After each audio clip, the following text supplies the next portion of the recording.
Tonight in Shamokin, where law enforcement agencies gathered to remember one of their own. It's been 40 years since Corporal David Witmer was shot and killed while on duty. Newswatch 16's Jack Culkin shows us how the city's only police officer killed in action is still remembered.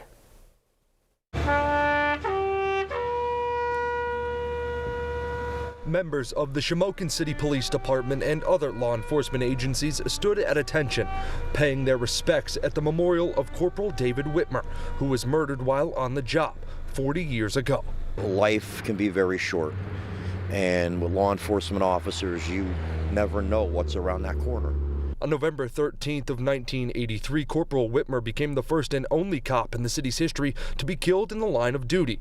A day former officer, Marilyn Morose, who served with Witmer, still recalls. One of the other officers called me and told me that, what had happened, and with that, I think every member of the police department ended up at the station, 10 minutes later.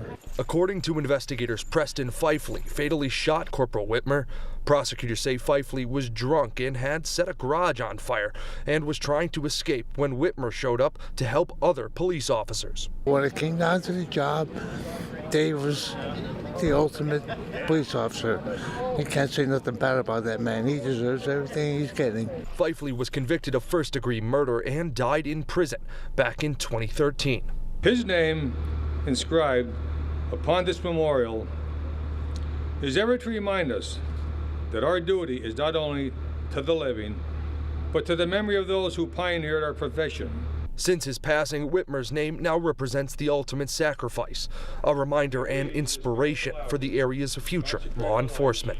His legacy will live for as long as there's a police department here. Nobody will ever let anyone forget about it.